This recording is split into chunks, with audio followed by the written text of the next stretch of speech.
First, just to give a quick look at the schedule of where we are. So today I'm going to be really diving into an introduction to entities, components, and systems, so the ECS, the basic version of that architecture that we'll be using for the rest of the year. And just to let you know, so assignment 2 is going to be released a week from now. That's when assignment 1 is due.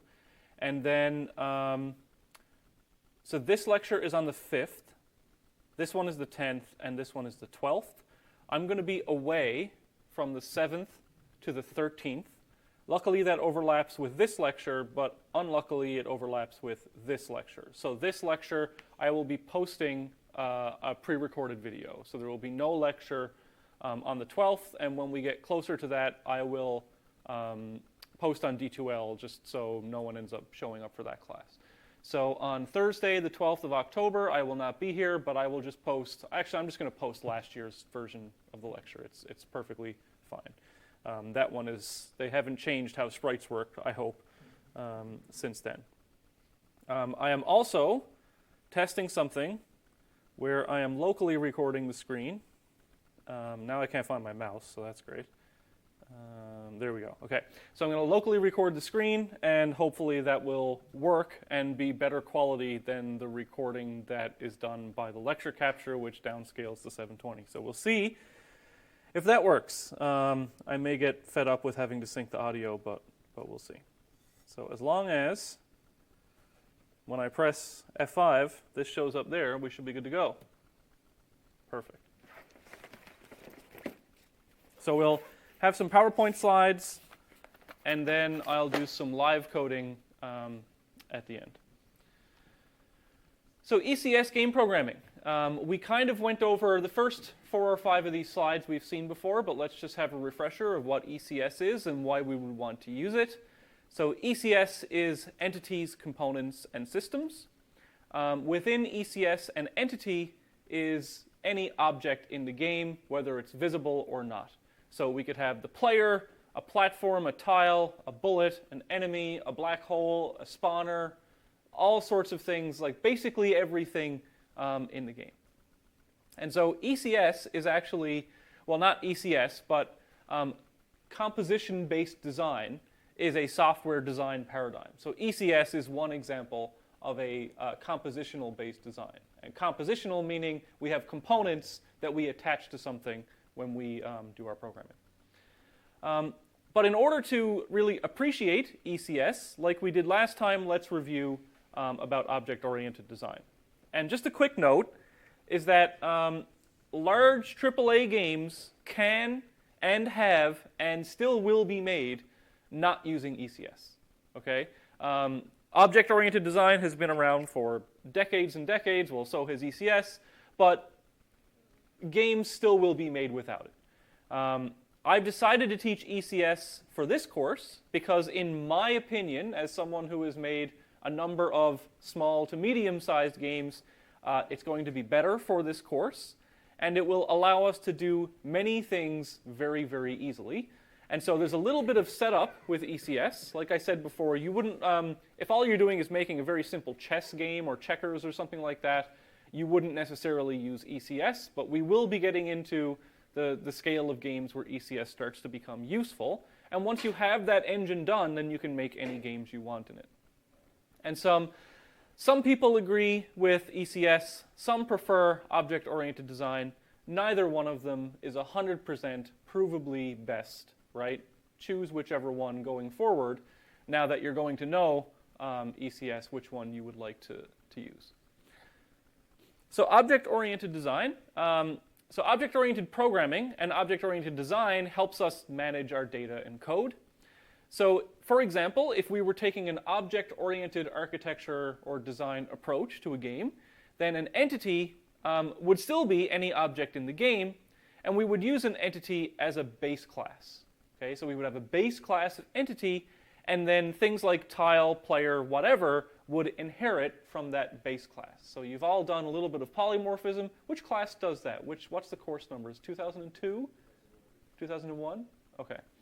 And so, for example, each of the entities in the game, you would say, all right, every entity is at least going to have a position in the game, right? So being good object-oriented programming students, you would say, take the parameters or take the variables that every entity will have and make that part of the base class. And then you would have some other things that you use that are derived from that. So what we might end up looking like is, okay, we're going to have a base class of entity. Then maybe we'll say, all right, maybe some entities in our game will move. And so they would have something like a velocity. But some things in our game will not move, so they won't have a velocity. So maybe we'll split an entity into both static and dynamic entities. So we'd have a class static that inherits from entity. Then maybe of the static entities, we would have like rocks or trees or something else on the ground or in the background or a house or something like that. And then we have dynamic entities like an enemy, like Mario Goomba walking around, or the player. Sorry, Goomba. Not trying to throw slang at you here. I just said Goomba beforehand. So the player would also be one of these dynamic entities. But then you can see how quickly this tree grows. We'd have to have a subclass for every type of thing in the game, which isn't necessarily great. And also, we can now run into problems with like multiple inheritance. What if we wanted to have a tree that moved around or was an enemy, right, or had hit points or something like that? So it can blow up. I'm sure this is a contrived, cherry-picked example where I've shown you the worst possible case of, okay, now your game is going to have 400 different classes. But it's an actual thing that happens when you try and program a game. In an entity component architecture, as opposed to object-oriented architecture, an entity would still be, of course, anything in the game. And then entities would store components. And components are properties that we can attach to entities. And so some example of components would be like a position, a speed or velocity, a bounding box, a health, a damage, a weapon, for example. And just as a note going forward, so speed is like a one-dimensional thing. It's a scalar, like a single floating point number. So that's how fast you're moving through space. A velocity would have an x and y component to how fast you are moving every frame of the game. So whenever you see speed, that is supposed to mean just your actual speed, the difference in the distance traveled, and the velocity would be actual having either a speed and a direction or an x and a y component. So if we look at the same entities that we had before, like enemy, player, tree, now we can see how you can make these out of composition by composing them of different components, right? So a tree would just have a position and a sprite. And if you wanted to make a tree move around, you could attach a velocity to it, right? You don't have to, another good thing about this is that things can change dynamically as well. So we can attach or remove components dynamically to give them different behaviors. So for example, the difference between an enemy and a player is that, okay, an enemy would have a position, an AI, a sprite, a bounding box, and a velocity. So that's an enemy. So the AI controls the enemy. But a player, instead of having an AI, it would just have an input from a controller, right? And that way, we could have the player control one of the NPCs in the level if we wanted to, just by attaching an input to it. Or we could attach an input to multiple NPCs, and now you're controlling 20 things at once. It's a really, really powerful system. So ECS uses this composition-based design that we've been talking about. So again, an entity is anything in the game, anything object, okay? A component are just properties attached to entities. So like a position, a texture, animation, all sorts of things we can think of. And in this, in ECS, components are pure data. In some versions of ECS, which I would call not pure ECS, and not pure doesn't mean it's bad, just means it's different. I'm calling this sort of a pure ECS because the components are literally just data. If you look at the components and the component classes that store the data related to components, they have no actual functionality. They are just data. In other versions of ECS, those components might have functions on them. So for example, the component that stores velocity may also have a function that moves the player. But we're not going to have that because we have systems. And the systems are not part of the components. They are separate functions. They are the code and the logic that drives the behavior. So we would have movement, rendering, sound, physics, etc. So if we want to take at a glance what this might look like in practice, so we would have our main game loop over here. So that's the while true that we've been doing with assignment 1. Hopefully you've all opened assignment 1 by now. And let's take an example system like the gravity system. So what the gravity system will do essentially is look at all of the entities. So here are our entities. Our entities store components somehow. And if this entity has a gravity component, then this system will do something to that entity. And so we might, for example, just update the coordinates of that thing. So we would change the acceleration, or we would change the velocity based on acceleration, and then maybe the movement system after that would change the actual position of the entity. And then we would go into the next system, and we would change entities based on that. Maybe it was the movement system, maybe it was the rendering system, etc. And we'd, for each of these, so the game loop would contain all of our systems, and then once all these are done, we would go to the next iteration of the game loop. And so that's how we would, that's basically the overall design of ECS. Like in practice, it's very, very simple. The only difficult part is implementing it. Yep. What would be the benefit of the impure ECS? Why would you want to do that? There are different opinions on it. One opinion of why this is better is because you have all of your code in systems, and then entities go into those systems, so all your logic is just in these systems. Another viewpoint is that if we have in the gravity component the code that updates gravity, or the code that updates entities that have a gravity component, then some people prefer that because the code lives near the data, and they prefer that organizational style. So it's really, I have use cases where, for example, let's say a component might be an ability, like shooting or something like that. You can attach an ability as a component to an entity, rather than have so for example, the way you might do that is say, okay, this ability, I'll just tag it as being able to shoot, right? In the systems, then you would go through for each ability and say, okay, if this can shoot and the shooting is activated, then do this thing. Versus, well, if I have components which have functionality, then maybe I have an ability class that has all the functionality of shooting. So I would have like a shoot that inherits from ability, store that there, and then I could just call ability.execute or something like that. So it's a different way of doing it. It's not necessarily worse. It is just not the way that we will be doing it. So there are arguments for both, and some, one camp will swear by one and one camp will swear by the other. The reason I like this method is because I do like the organization into systems, which I believe are more easy to turn on and off, and we'll see how that benefits us later. And also, by storing pure data in the components, it helps us later with things like memory pooling and just efficiency later on. Yeah? Would it be safe to assume then, between the two different processes, that there isn't any real efficiency bonus over either or? It's just a personal preference and organization? I would say that it's mostly personal preference, but I truly believe that the pure data way, which we'll get to at the very end of the course, is you can more efficiently store the data that way. And I also think that there is something to be said for having all of your systems in one place, rather than like the code for gravity is in that file, and the code for this ability is in that file, and the code for movement is in that file. You just have your systems in one place. But again, you can do anything with either of them.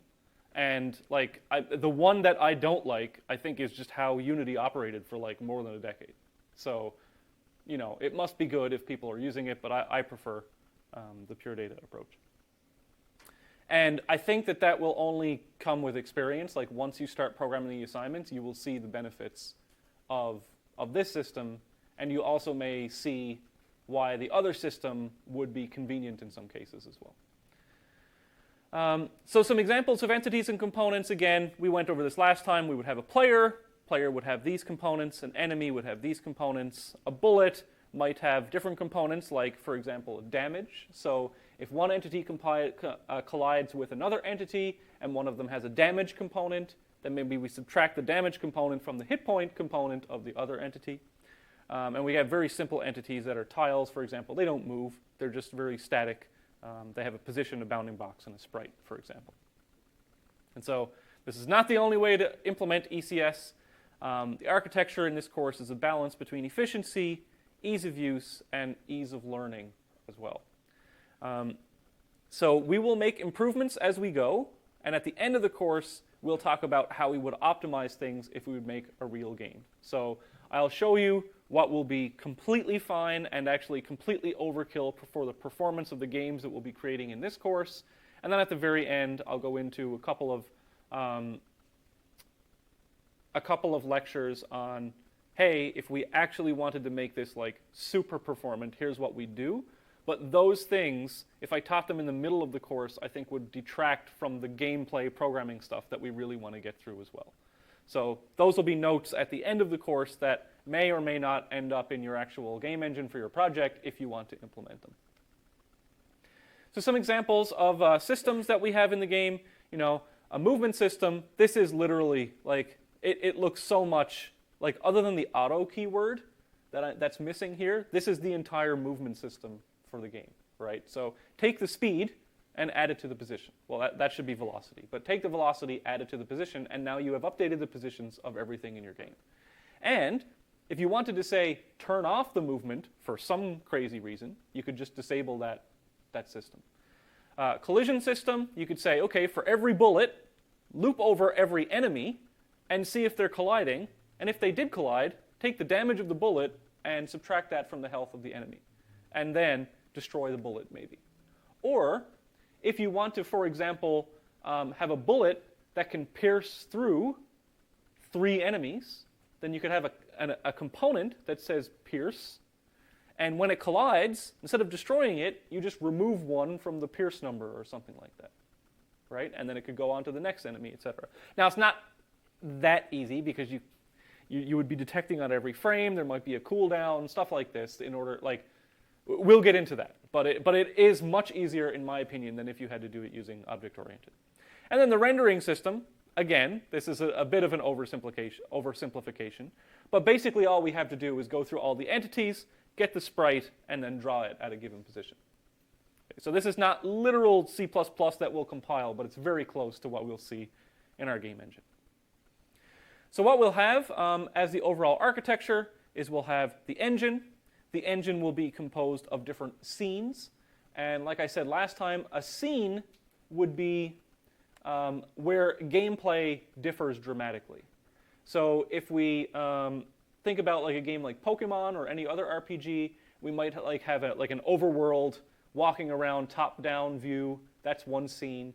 Then there would be like a battle scene, maybe like a pause menu scene, a main menu scene, a save game scene, or something like that, right? Everywhere where you're doing something different would be a different scene. Those scenes would have their own systems. So for example, if you're on the main menu, the only thing you need to worry about is like moving the cursor and selecting an option. You don't necessarily need to have the like entire Pokemon battle system clogging up the code for your main menu scene. And then along with the systems for that scene, each scene would store its own entities, and we will have an entity manager that handles all the entities for us. And so the entity manager stores the entities, and the entities store the components. And so this is a pretty simple but powerful architecture. Yeah. In your Pokemon example there, the difference between the walking around and the battle being 2 different scenes, what would be the difference between like 2 different routes? If that wouldn't be 2 different what, sorry? Routes, like different parts of the map, right? Because like Pokemon's broken into sections, so each different part of like walking around. Well, you'd just be drawing a different part of the map. Okay. Yeah. And we'll get into stuff like that. We'll literally have an assignment, which is the original Legend of Zelda, which is we will go into something like that, where we traverse through different parts of a I map. have a lot of bad practices stuck in my head from when I tried to teach myself before coming to university. Well, it's really easy. All you have to do is forget everything you know and only do this. So, drilling down even more, what is a component? Well, in this class, a component is just data. Now, I say just data. The constructor may have some logic. Okay, so for example, if we pass in a float, maybe we convert it to an int. Some very, very basic logic like that. But there's no helper functionality or functions within those components. A component class, so we will be using object-oriented programming to implement a compositional-based design. So we'll still be using classes. They are very convenient to have. So a component will be implemented as a class. And it will have some intuitive meaning to the entity that contains it, right? So a position component, well, you better believe that's going to store where the entity lives. The gravity component, well, that will, if it's there, it means we'll be affected by gravity, probably means we'll be falling towards the gravity source. So how would we implement that in C++? We'll get to that. There's a number of different ways to implement it. So what is an entity? It's any object. There's no unique functionality on an entity. We can literally look at an entity as just a container for components. And so it's going to store, in this class and in most ECS architectures, at most one of each component type. Okay? And so we'll see why this is. And you might say, well, what if my player wants to store multiple items? Well, what you would have is you would store a single inventory, and then that inventory would have a vector of items or something like that. So how components are used and stored within an entity could be a complex topic, and we're going to show some of the different ways that you could do that and how we're going to end up doing it in this course. So one possible way that we could store components within entities is we could say, okay, since there will be at most one of every component, then we can just store a variable for each possible component type within our entity. And I'll show an example of this. Another way would be to store a single container of components. And so then we could use something like an add component or get component function for more generality than just individual variables. So what do I mean by this? Well, here's an example entity class, and it's very, very close to what you're going to be using on assignment 2. So here, we would just have in our entity, well, we know we are going to have 0 or 1 of each possible component. So we're just going to say, okay, an entity is literally just going to have one variable for each possible component it could store, set them all to null, so they're all just 0 initially. And then if we want to give it a component of a given type, we just set that variable. Okay? So that's one way to do it with raw C++ pointers, and of course in our destructor we would have to free the memory, etc.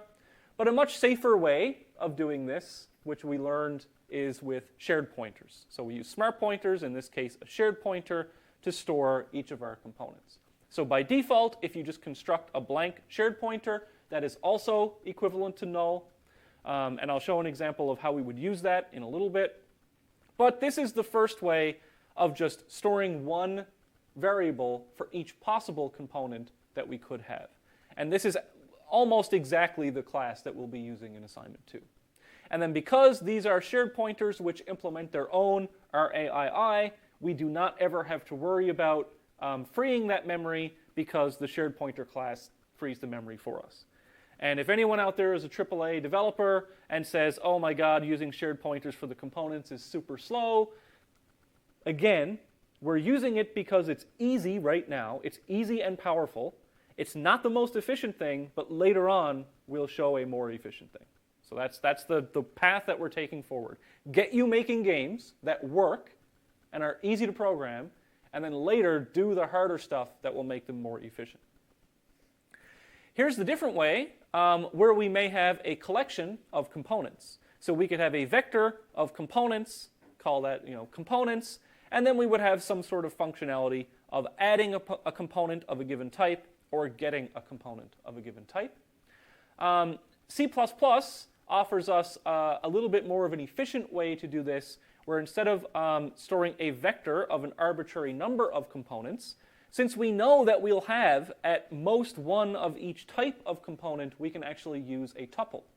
So we'll have a tuple of each possible type of component, and then we can very easily, much easier and much more efficiently than using a vector, add and get the components of a given type. And this is what we will be switching to once we get to assignment 3. Was that a question? Oh, okay, I thought I saw your hand go up. How will we implement the components then? Okay, now we know how we're going to implement an entity. And again, there's so many different ways to do this. And the best way is the way that actually gets you programming, right? If you're not going to make the game because it's too hard, then it's useless.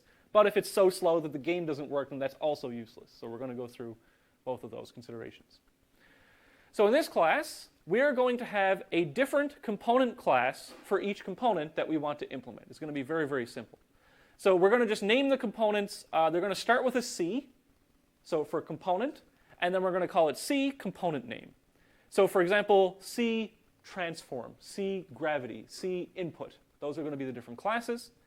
And it is very easy to implement entity component storage option number 1 if we do something like this. So we just have a class for each component, we have a shared pointer for each of those, and then we just put them in the entity.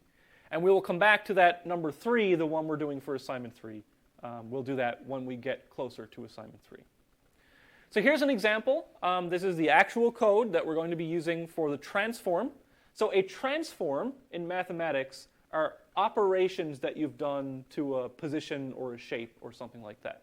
So you could think of a transform as having, in its most basic form, a position and a velocity. You could also translate it. You could also scale it. You could rotate it. All of those things are transforms, but we'll just be looking at this for now.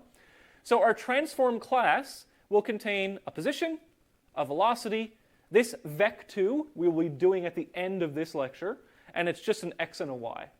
Okay, so a vec2 is essentially a mathematical vector, not a storage vector. So that term is a little bit overloaded. That's all you can do. Vectors are 2 things. So what we would have is we would have a blank constructor here. And what we've done is,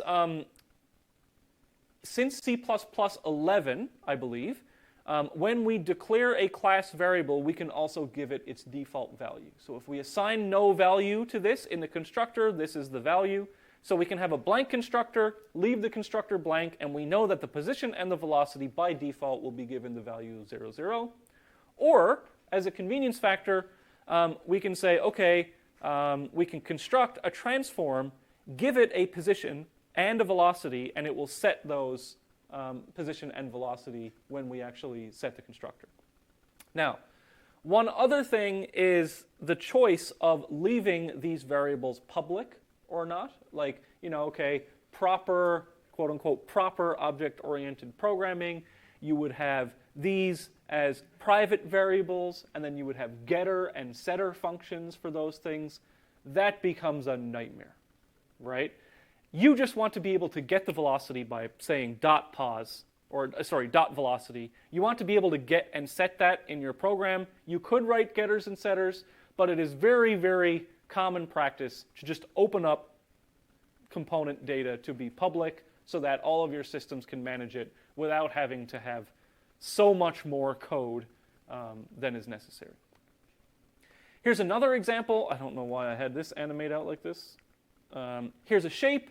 Well, if we have a shape, it could be a circle shape. So in assignment 2, we're going to be using circle shapes. And so this is basically our component for a circle shape in assignment 2.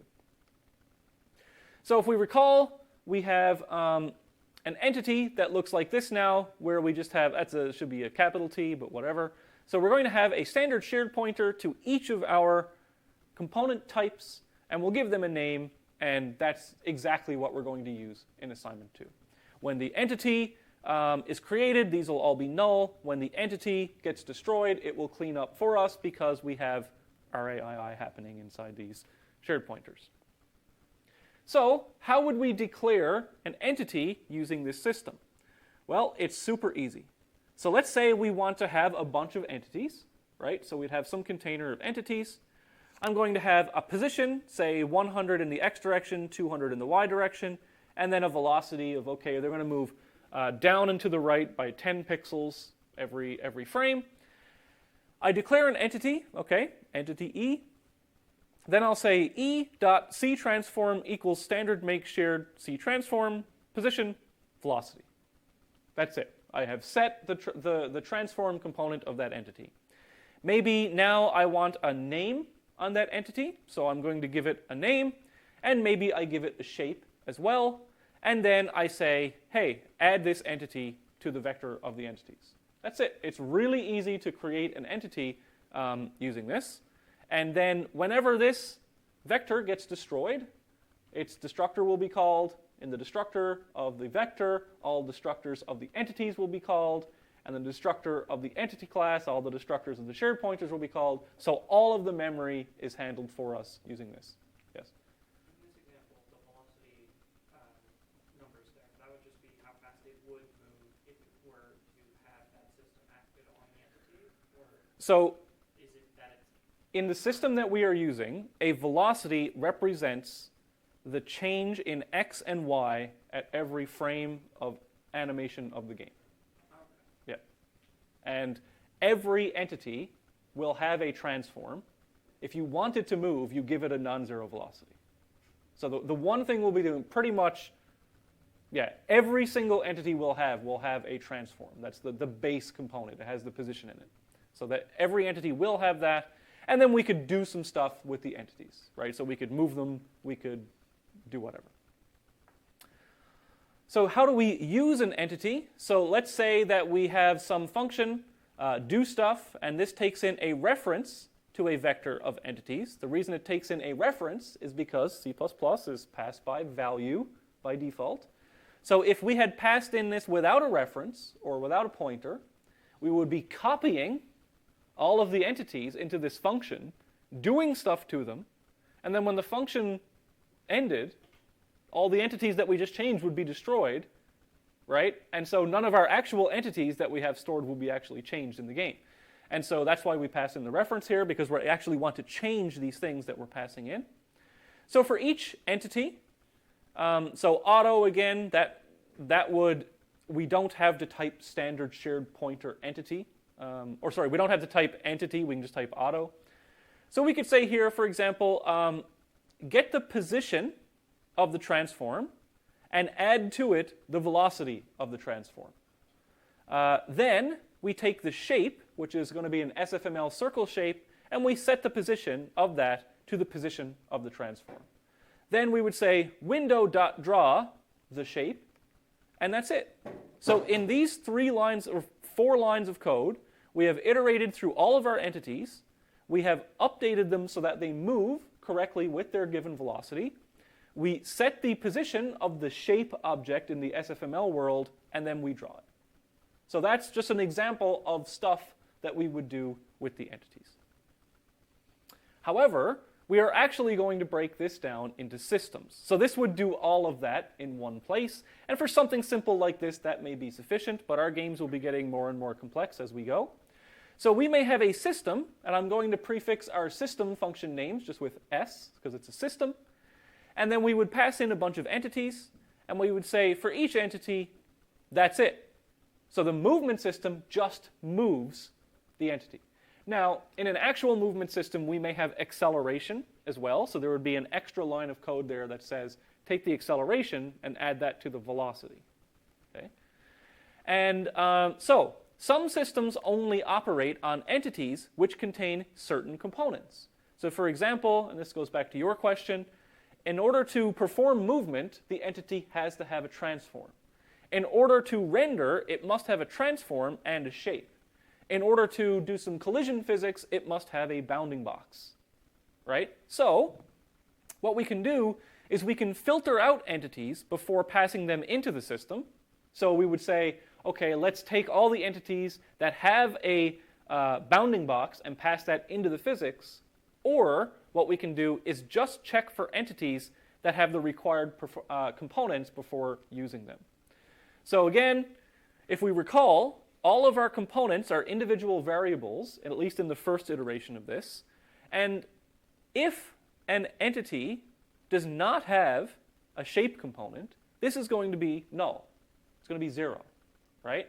So, checking for a component. How would we do that? So let's say we have a component like this. The component is stored as a shared pointer. So since it's a 0, 0 is also false in C++. So this variable will actually evaluate to false if we use it in an if statement, if it's null. If it's not null, it will evaluate to true. So we can say if e.cTransform. This will be false here because we did not give e a transform. If e.cName, well, we gave it a name, so that will be true. Okay, so using shared pointers, if we want to see if it has actually been given a value, we can just use if, and then it will evaluate to true or false. And for example, if we're iterating through all our entities in the rendering system, we can say if the entity has a transform and it has a shape, then render it somehow. So we can just write a loop that goes over all our entities, and then we can check to see if this happens. Now, you may think that in the future you could have some more efficient system, right, for filtering out your entities so you wouldn't have to loop through each entity each time. And of course, we will get to that later. For now, iterating through your entities and doing one if statement is fine. It will not be a performance bottleneck for you. So here's an example of that for the rendering system. For each entity, if it has a shape and it has a transform, set the position of the shape to the transform's position and then draw it. And this is actual C++ that will work. Okay, so like you can start to see how easy this stuff gets. So again, we have our main game loop. We have a system that does something. It goes through all the entities and asks, does it have the component that I'm interested in? If it does, then okay, apply those changes, update whatever, then go to the next system. And then once all of your systems have been done, then you go to the next game loop. All right, so just making sure before I go I haven't forgotten anything. Any questions about anything that we've done so far before I switch gears a little bit? Yep. A game loop would be a frame, right? Sorry? A game loop is the same as a frame. So in our, we will get into more details about game loops, but in our main loop, in every iteration, we are handling input, then we're updating the game world, then we are drawing the game world. So yes, for our purposes, until we say otherwise, one game loop handles all of those things. Later on, we'll discuss why you may want to change that architecture. But so each frame of rendering right now is tied to one handling of input and one updating of the game world. But we'll get into why that may change a bit later. Any other questions? Okay. Now we'll talk about this vec2 class that we just saw. Vectors and games. So for 2D games, and also for 3D games, you can extend all of this to 3 dimensions, but we're just talking about 2D games for this course. Many quantities and properties of game objects have both an x and a y component or coordinate. And these form a 2D vector. And of course, just like everything, there's two meanings of a word, right? So this is a mathematical vector, not a collection vector. But technically, a mathematical vector is still a collection vector. It just has all the different coordinates, right? So a 2D vector, what I mean by that is it's a thing that stores an x and a y component. That's it. So for example, a position would be, we could store that as a 2-dimensional vector, and a velocity, we could store that as a 2-dimensional vector. Anything that has a standard x and y component, we can store as a 2-dimensional vector.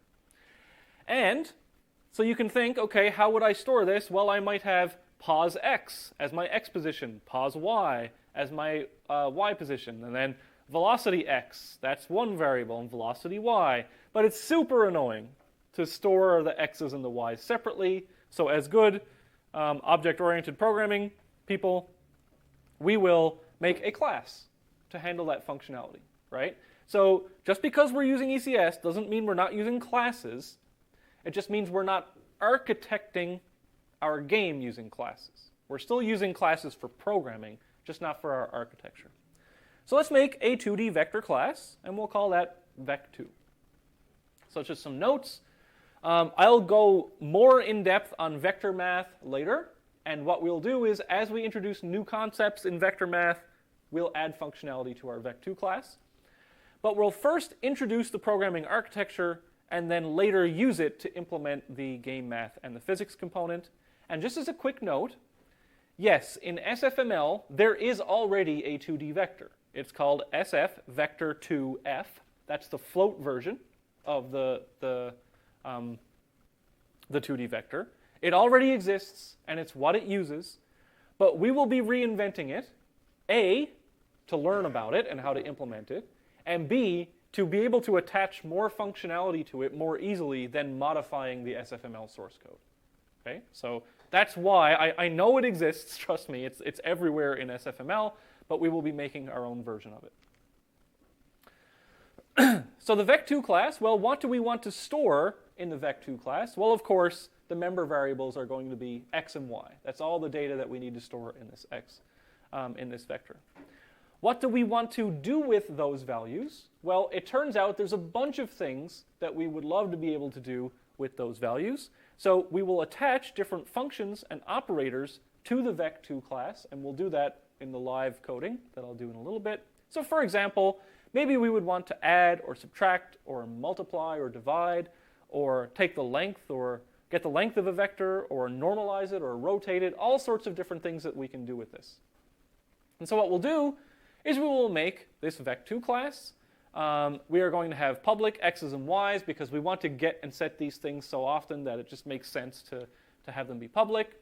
We'll have a constructor, a default constructor. We will have a constructor that we pass in things, and then we'll have a bunch of operators on those. So for example, we may want to be able to add two vectors together. We may want to be able to say whether or not two vectors are equal. We may want to multiply a vector by a single floating point value. Okay? What's the rule that I'm breaking here? You should probably not be passing floats by const reference. Why? Because it's a primitive data type. I talked about that, but that's fine. I just haven't changed this slide in a while. Oops. So some sample usage of a vec2. Maybe we have a position and a velocity and an acceleration. And in our movement system, we may want to just, hey, add the velocity to the position, and then add the acceleration to the velocity. So rather than going through and modifying each x and y value separately, if we have them as separate variables, we can just add them together like this. Or maybe we want to say, hey, what's the length of that velocity? And the length of the velocity, who knows what that is called?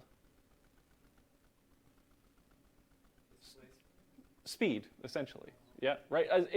It is displacement. It's how far you've gone, but another word for that is speed. So neither is wrong. The length of velocity is a speed. So let's do a little bit of coding here, and I'll see how this works out. Okay. Oh dear. I've got 3 screens in front of me, and that one, and I hope I can make this a little bit bigger. Okay. So here, that should be big enough for everyone to read, right? Let me just, whatever, let's make it as big as we can. So what I'm going to do here is I am going to make our vec2 class. I just have some notes up here and things that I may want to do. So I'm going to make this class vec2.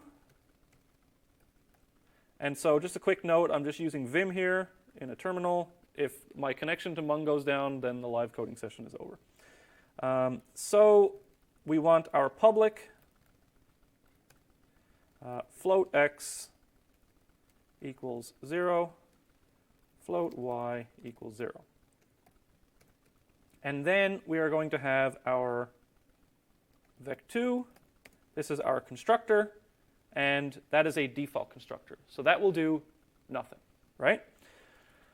Excuse me. So if I come down here And just to see if this works, let's test it. So I'm going to make a vec2, call this v1,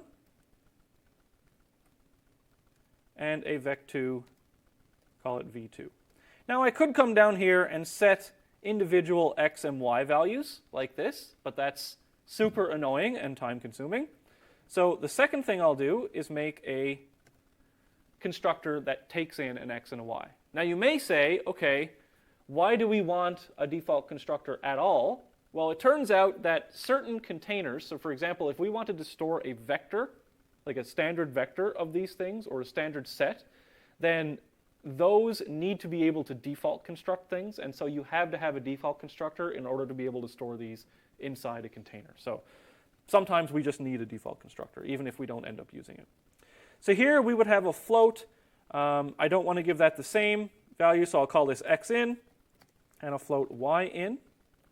And of course, I'm going to use an initializer list, so we will have x gets the value of x in, and y gets the value of y in. And then we will have the actual body of the constructor, and we don't actually need to do anything in the body of constructor because we've used our initializer list to set those. So if we come down here now, and we say, all right, let's get rid of that. Oh my God, this laptop has the tiny arrow keys, and my fat fingers just keep, okay. So this is going to be 100, 100, and then down here we will have, I don't know, 50, 60. So let's make a new, so how would I add those together? Right? Well, okay, I would say I'm going to have a vec2, call this v3, and this is going to be equal to v1.x plus v2.x, v1.y plus v2.y. Okay, so that's one way of doing it, right? That gets annoying, so let's print that. The standard cout v3.x, v3.y, and we're going to print out a new line. So I've set it up here so that I have a macro in Vim that compiles and runs it, and so that just prints out 150, 160, which is what we expect. However, this is super annoying. So let's do the Java way of this. Okay, so other languages which do not allow us to operator overload, which we'll get to in a sec, I can do something like this. Let's make a function called add. So I can say, okay, void add. Now what do I want? Well, what I want is to be able to pass in another vec2, right? So what am I going to do here? Well, it turns out that a vec2 is just an x and a y. A float is 4 bytes, so that's less than 8 bytes. We don't need to pass references into here. I can just pass a vec2 by copy constructor. That's fine. So let's just say we're going to pass a vec2 in here, and that's going to be v. And then what happens? Well, we're going to say x plus equals v.x and y plus equals v.y. So down here, what I could do is say after vec2 has been constructed, I can say v2.add v1, right? And then down here, instead of printing out v3, I can just print out v2. And this should print out the same thing. So yes, that's how one way that I could add it. Let's do it in a different way. So let's define, okay, I don't want to have to type .add all the time. Maybe I actually want to be able to add these two things together with the plus symbol and get a new variable, right? Because you saw down here, well, okay, in order to get my added variable, I have to create a new variable and then add the other things. That's kind of annoying.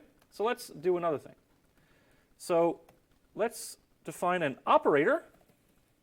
We type operator. Then we can say plus. And then this is going to have, as the variables, what am I thinking? Okay, so this is going to be adding another vec2. That's v. If my syntax is wrong, I haven't written an operator in a while. Let's see when it compiles. I know what I'm doing.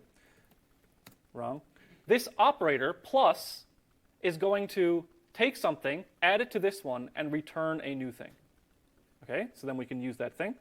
So we are going to return a vec2, which is x plus v dot x, y plus v dot y. So if we come down here, now what we can do is say, instead of all this stuff, we can say vec2 v3 equals v1 plus v2, which is much more convenient. And what do I want? I want to print v3 here, not v12. That's an engine. All right, there we go. Oh, was that right? What happened here?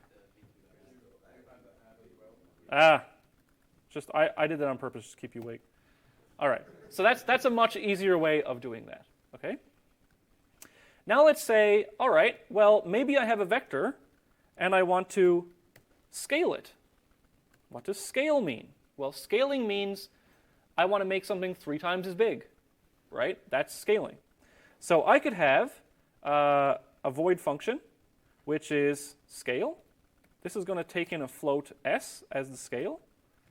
And then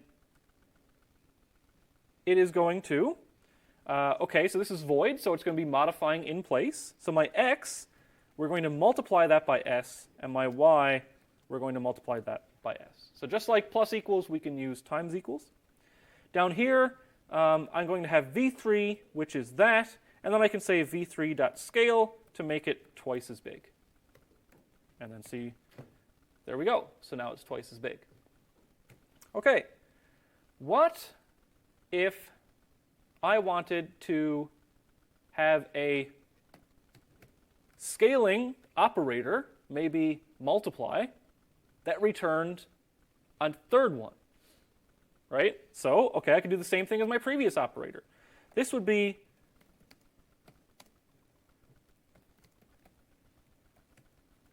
so we have an operator now, which is going to take this, multiply it by a scalar, and then return a new vector.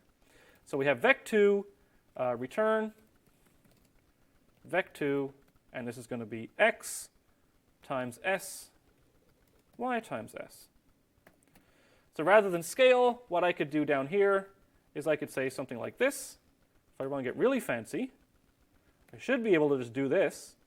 So that's going to give me vec2, and then I must be able to multiply that by 2, and it works. Okay, so we can define operators to just do math on this class that we would want to be able to do. Let's say now we want to, what else do I have? Where's in my notes? Distance function, sure. So let's say we want to have the distance between 2 vec2s. So I have one vec2 over here, another vec2 over here. So this function is going to be called distance. It's going to take in another vec2. And what I'm going to do here is, what formula am I going to use for distance? Don't say the distance formula. Give the name of the person. Pythagorean. Yeah, Pythagorean theorem. So one way of doing this is, okay, do I have math included? Do I need to include that? I think I may need to include, include math. I'm not sure if it's math at H or if it's math. I don't know. We'll see. So what do we want to do? All right, Ben, give me the Pythagorean theorem.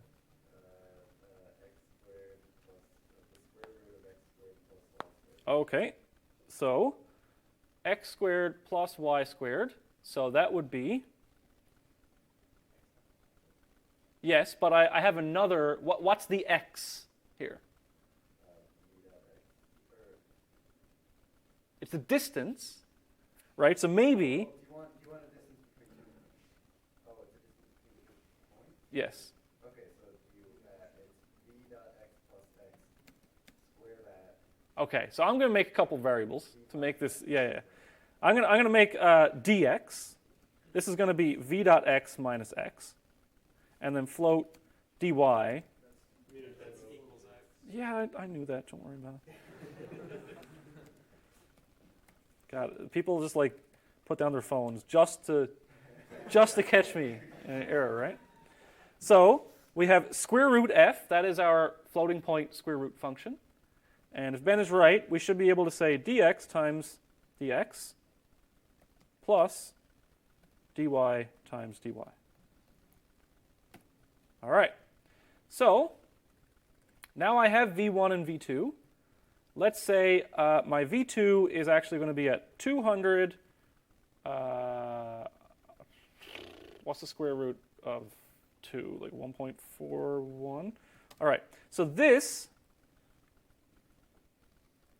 should be, what's the distance between these two? 141.2, something like that? All right, let's try it.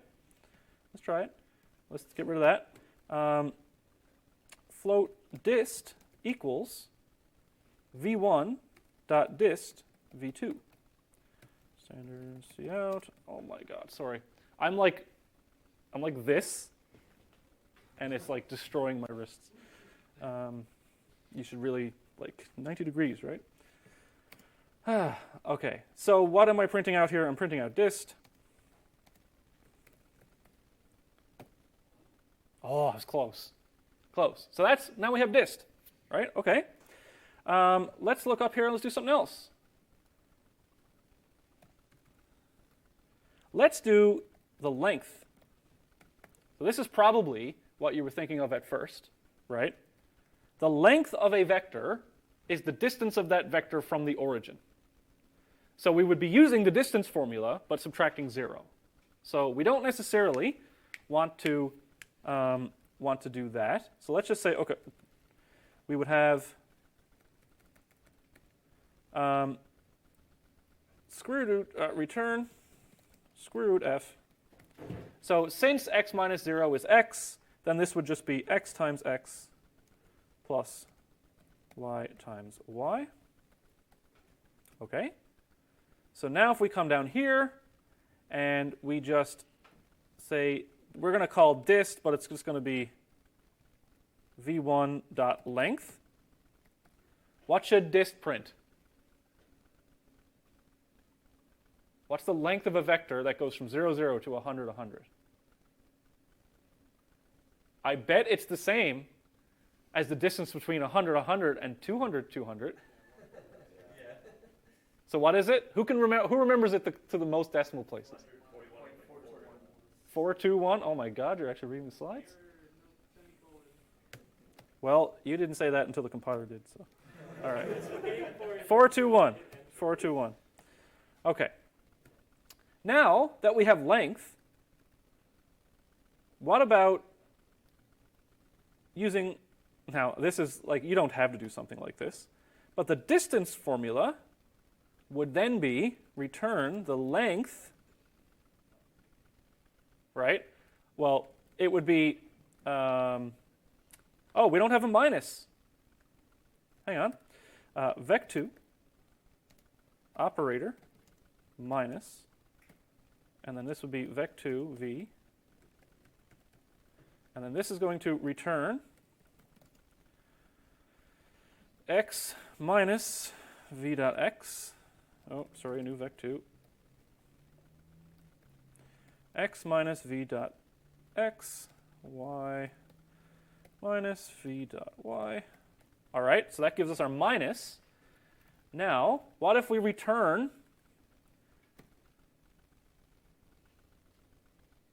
v minus this? So this is the pointer of this, okay? So if we dereference it, we get the object that we're actually in. So we take that is the new vector that's returning, and then we call dot length.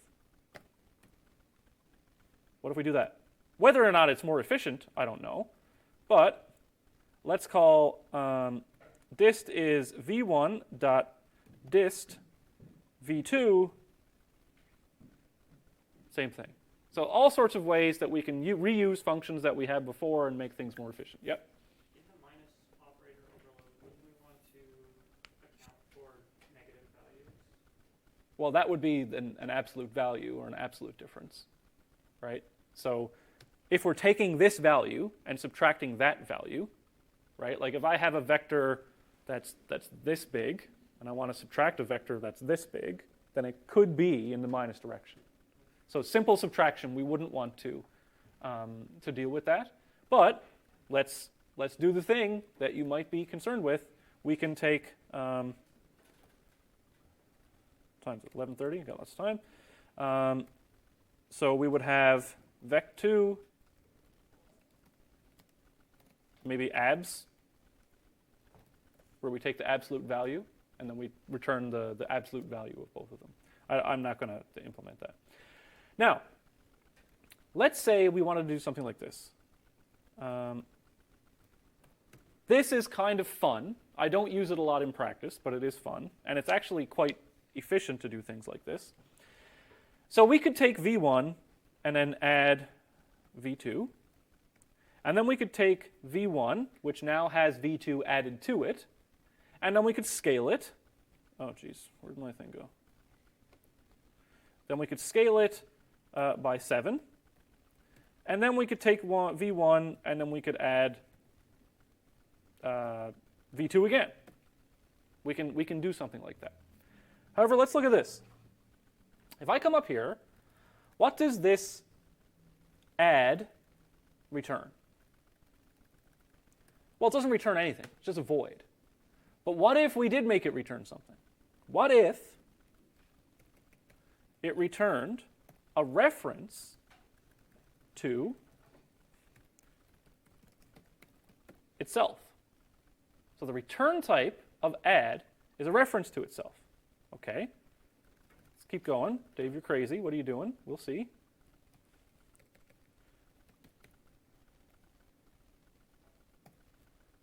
We're going to do it with scale.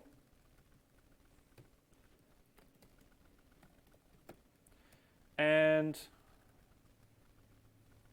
that returns a new one. Okay, let's just do it with those two. Now, if I call v1.add v2, what do I now have? What is this? If I encapsulated that in parentheses, which I don't need to do, what does that return? Well, it returns a reference to v1, right? So,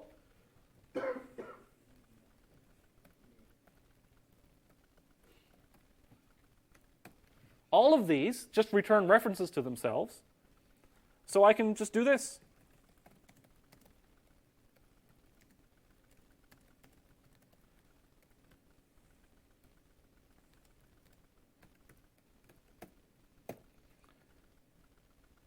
So that's called chaining. That's the practice of this, where your void operators, instead of actually being void, return references to themselves, so then you can just chain more functions and more functions.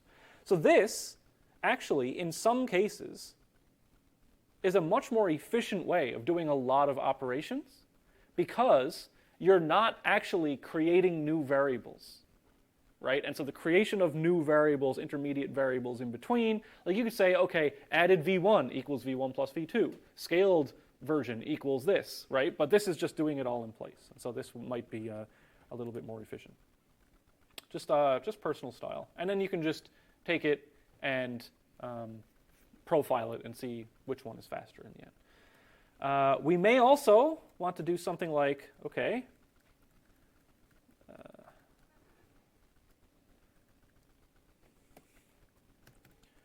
operator equals vec2 v.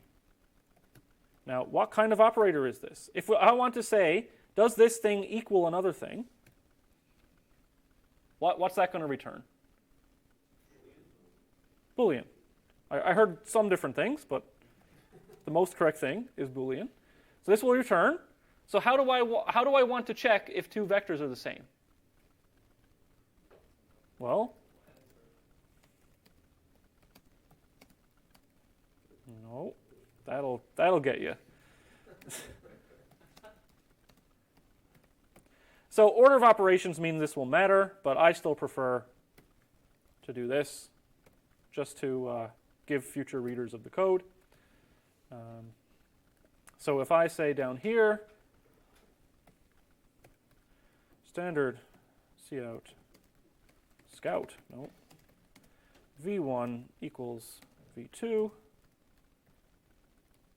This may give me an error. I may have to encapsulate that. Yeah, so that error message basically means that the order of operations was trying to output v1 and then compare the return of that. So anyway, this is what we wanted. So v1 equals v2. When you print out a bool, it's 0 or a 1, so that is false. And if I change these, 100, 100, I can do that. And then that's true, right? So I can see, if I want to later on, I can tell if two entities are the same, right? Maybe I could compare their values, or if two components are the same, or whatever. Okay. Anything else that I want to do on this? Oh yeah, and of course we can do things like, as you can see, me having to print out things on my own was a little bit annoying. So I could say void print, and I could have a function here that just prints out x and y. I could also do something, I forget the syntax for this, but I can define this operator. So I could actually point cout, I could say cout, and then just pass in this vec2 object, and it would print it properly. So this would return a string if piped into something. I forget the syntax for that, though, so I'll just let you Google that. Yeah, so we will be having a vec2 that's essentially just this, and one of the first things you do on assignment 1 is I give you the skeleton code, and you're going to do all of those functions. So now you have basically that part of assignment 1 done for you, but it's nice to do that. Any questions about this, or a type of functionality that you may want to see me implement if I can remember the syntax? Yep. Would we ever need to multiply two vectors? So, yes. The dot product? The dot product, yes. So we will. This is funny because I have this in a separate lecture. The geometric interpretation of the dot product of two-dimensional vectors is kind of nonsense. Because the dot product of two three-dimensional vectors tells you if they're orthogonal. But that doesn't work in 2D space in the same way. But we will do that. So if you wanted to have that, if you wanted to have a dot function, you could. Or you could have a multiply operator that takes in a vec2. So even though here I have this operator, so let's just do that. Oh.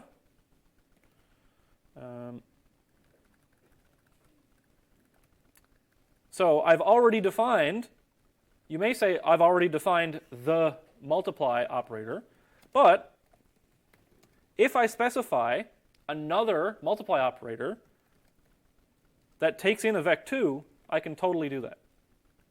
And then I can return, well, whatever I want, right? What's the formula for this? Maybe it's x times x plus y, or x times x and y times y, but the actual dot product is like, no, it's like the y of one times the x of the other minus the x of the other times the y of the first. It's something like that. That might be cross product then.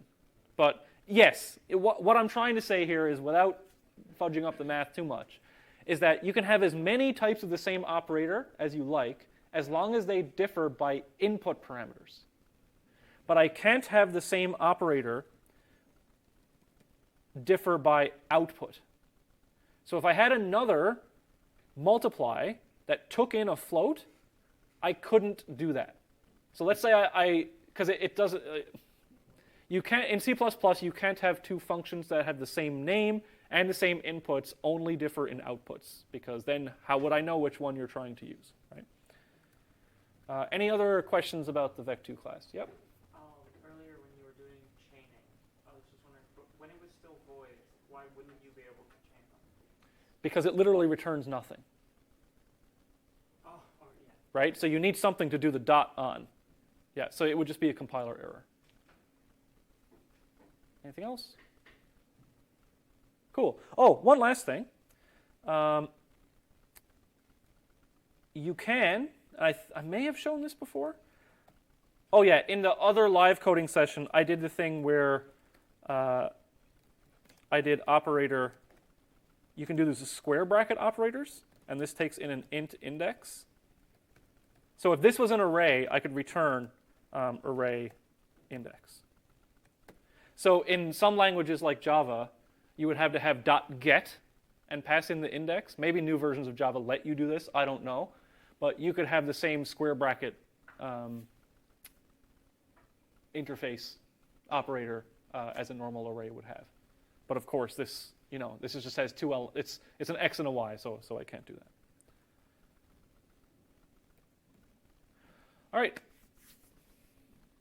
All right, so let me quickly go back, if I can get my mouse back. There we go. Okay, so again, that was the intro to ECS. We're going to be talking about our entity manager. That's the factory. So in this class, I talked about creating an entity, just like inline. Hey, give me a new entity.